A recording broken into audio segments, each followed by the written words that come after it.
e muito bem-vindas a mais um vídeo do Arquétipo na Prática. Hoje nós vamos falar sobre o arquétipo da sereia, que é um arquétipo muito maravilhoso, por sinal, porém, nesses três casos, nessas três situações, eu recomendo que você passe bem longe desse arquétipo, porque esse arquétipo ele não vai te ajudar. Então eu vou explicar bem direitinho, não vou só falar os casos, vou explicar o contexto para ver se vocês se encaixam e se enxergam aí dentro desse contexto, tá? Para que vocês usem os arquétipos, ativem os arquétipos cada vez com mais consciência, né? Porque eu já atendi muita gente que escolheu o arquétipo achando, né, que estava indo para o caminho certo e aquilo desandou o caldo, desandou o relacionamento, desandou o trabalho, desandou um monte de coisas, porque realmente os arquétipos mudam a nossa frequência, influenciam na nossa energia, né? São realmente ferramentas que podem nos ajudar, mas que se a gente não usa direitinho pode nos atrapalhar, tá bom? Então vamos lá. Tem vários vídeos já aqui, tá, gente, da sereia, onde eu já contei minha experiência com a sereia, solteira, casada. Então é um arquétipo que eu já vivenciei bastante, tá? Então o primeiro caso que eu recomendo que você passe bem longe desse arquétipo é se você busca um relacionamento sério. Dani, quero um namorado, quero uma namorada, quero ficar junto, sabe? Quero uma relação de intimidade, quero ter alguém para ir no cinema, para dar uma voltinha, para ver filme final de semana coladinho. Esse arquétipo, ele não vai te ajudar e eu vou te explicar por quê. Quando você ativa a energia da sereia, você vai ficar assim mais atraente, as pessoas vão te enxergar mais, né? Eu falei até que quando eu tava nesse meu processo de reconexão com o feminino, me preparando para viver um amor, lá no final desse processo, a sereia foi um arquétipo que apareceu para mim.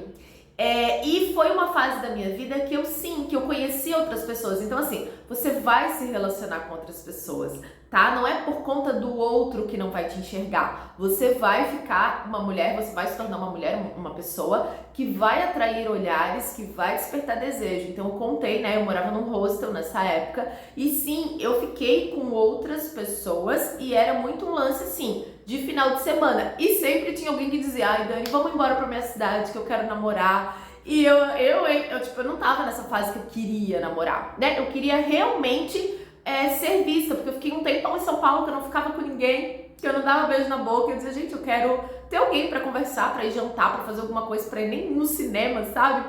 Então eu ativei esse arquétipo inconscientemente, primeiramente, né? E me levou pra esse lugar.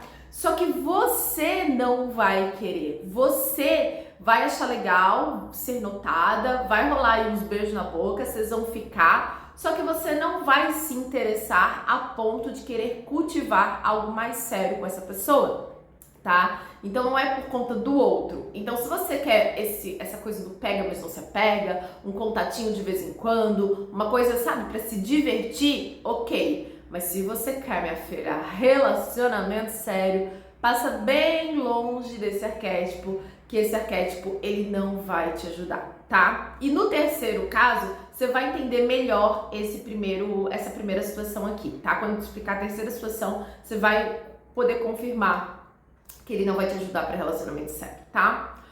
O segundo caso, que você deve passar bem longe do arquétipo da sereia, é se você está vivendo uma crise de identidade.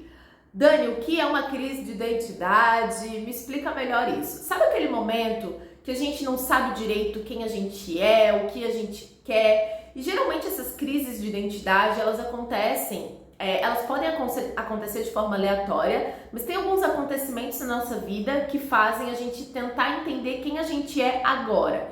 Então, quando uma mulher se torna mãe, por exemplo, ela fica tentando ser quem ela sempre foi sem o filho. Ela fica tentando buscar a vida de antigamente, só que agora ela tem um filho e esse filho é pra sempre, e aí é aquele momento que ela fica tentando buscar o passado ao invés de entender quem ela é agora enquanto mãe. Há um ano mais ou menos eu vivi uma crise de identidade também. Por quê? Porque eu casei. Então antes de casar, eu vivia sozinha, né? A gente fez uma troca de guarda, minhas filhas foram morar com o pai delas e eu viajava era só eu sozinha, só ficava pensando qual restaurante que eu ia comer, não cozinhava, tinha uma vida bem tranquila, só eu. E aí, de repente, né, eu casei. E quando eu casei, quando você casa, você não casa só com aquela pessoa, você casa com o universo daquela pessoa. Então, eu era uma pessoa literalmente sozinha, né, que pagava pensão para minhas filhas, que levava minhas filhas para passear, pro hotel, passava o final de semana com minhas filhas, férias, tudo. Só que era eu e as minhas duas filhas. E de repente era eu, o meu marido, o filho dos meus maridos, dos meus maridos, olha, do meu marido, a família do meu marido, que todo mundo tem um ritmo diferente e que eu tinha que incluir tudo isso dentro do meu universo, que até então era um universo bem solitário, onde eu decidia sozinha as coisas, né? Tudo era só para mim e para as minhas filhas. Então, nesse momento da minha vida, até eu entender quem eu era dentro daquele contexto, né, com um companheiro, com uma outra família que tinha também necessidades e que eu tinha que fazer parte daquilo, eu entrei meio que numa crise de identidade. Quem é a Daniela agora, né? Até onde eu posso ir, o que eu posso fazer? Então, esses momentos da vida, às vezes, quando você entra num namoro ou quando você sai de um relacionamento, você pode ficar numa crise de identidade, tipo assim, putz, quem sou eu agora? Que esse relacionamento acabou. O que é meu mesmo e o que eu trouxe do outro que não me pertence, que eu preciso devolver e que eu tô carregando aqui. Então, esses momentos da vida onde a gente fica meio sem entender quem a gente é, como agir e que tem uma estabilidade, a sereia não vai te ajudar.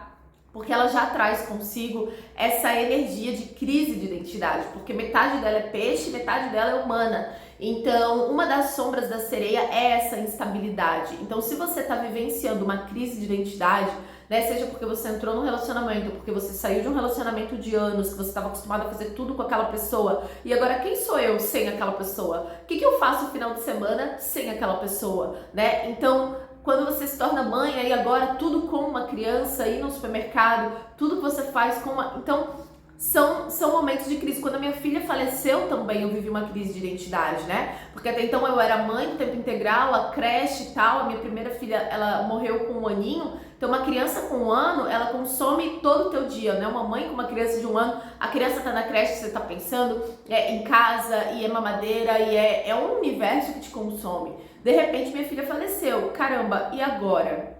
Como que se vive? Quem sou eu agora sem a minha filha, né? É uma crise de identidade. Então, tem momentos da nossa vida que tem alguns acontecimentos que acabam gerando uma crise de identidade e o arquétipo da sereia não vai te ajudar a passar por essas crises, tá? Ele pode até deixar essas crises mais fortes do que elas precisam ser. Então evite o arquétipo da sereia se você tá passando por um momento como esse. Porque às vezes você acha, vou botar porque acabei o relacionamento pra me sentir mais empoderada. Não vai ser tão legal assim, tá? Você precisa mais de ordem do que agora atrair alguém na vida. Pra gente atrair alguém pra vida ou pra gente ir pro mundo, é muito importante que a gente vá pro mundo sabendo quem a gente é. Então é melhor a gente se resolver dentro, alinhar dentro pra depois ir pra fora, ir pro trabalho, ir pra vida, fazer amizades, relacionamento, né? Tem gente que tem que estar bem com a gente, tá? Fechou? Então tá.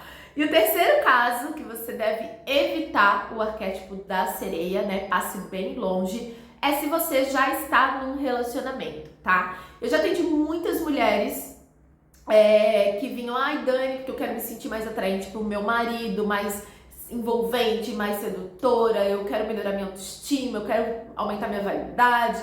Então eu peguei e trouxe o arquétipo da sereia e não foi isso que aconteceu, foi a mesma coisa que aconteceu na minha casa, né? Então eu experimentei o arquétipo da sereia até para trazer uma experiência para vocês, estando dentro do relacionamento, né? No casamento que eu vivo hoje. E eu realmente com a sereia eu me sinto mais vaidosa, só que eu vou para um extremo porque eu sou uma mulher muito independente, né? E isso trouxe um abismo para o meu relacionamento, isso trouxe um abismo para nossa relação. A gente não se conectava e a gente é super próximo, a gente passa tempo de qualidade junto, a gente sai para jantar, a gente vai no cinema quase todas as noites, a gente deita no sofá nós dois, a gente assiste série, a gente deita na cama no mesmo horário, sabe? Então a gente tem muita intimidade, muita conexão na nossa relação. E a sereia, caramba, assim, eu comecei a ir para um lado, assim, do tipo, e me afastar, e não fazer muita questão, assim, sabe? Eu fui percebendo que eu fui ficando mais distante, e parece que o negócio não ia, não, sabe? Não encaixava, assim.